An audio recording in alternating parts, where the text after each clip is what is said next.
नमस्कार, जय महाराष्ट्र मित्रांनो. आताच्या क्षणाची सर्वात मोठी ब्रेकिंग न्यूज समोर येत आहे.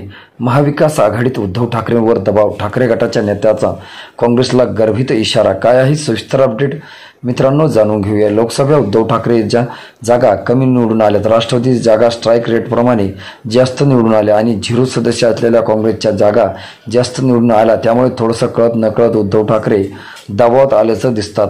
मात्र कुणीही 2019 विसरू नये असा गर्भित इशारा ठाकरे गटाचे नेते भास्कर जाधव यांनी दिला आहे.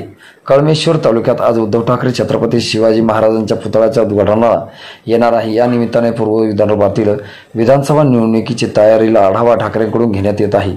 या ठिकाणचे इच्छुक उमेदवार आणि उद्धव ठाकरे यांच्यात चर्चा होणार आहे. उद्धव ठाकरेंकडून संभाव्य उमेदवारांना संकेत द्यावेत यासाठी माझा आग्रह असणार असं जनसंपर्क प्रमुख भास्कर जाधव यांनी सांगितलं आहे. माध्यमांना मुलाखत देताना भास्कर जाधव म्हणाले की काँग्रेस, राष्ट्रवादी, शरद पवार गट आणि आगामी शिवसेना उद्धव बाळासाहेब ठाकरे यांच्यातील महाविकास आघाडी आहे.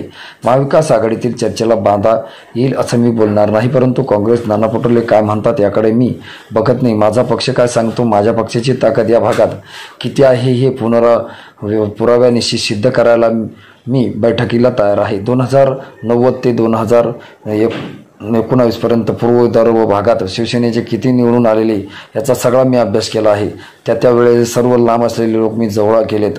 त्यामुळे शिवसेनेची ताकद किती उभी राहिली हे काही पक्षांना माहीत नसावं म्हणून ते तशी विधाने करत असतील असं सांगत त्यांनी नागपूर जिल्ह्यातील 12 मतदारसंघापैकी एकही जागा मित्रपक्षाला सोडणार नाही या पटोलेंच्या विधानावर आक्षेप घेतला आहे.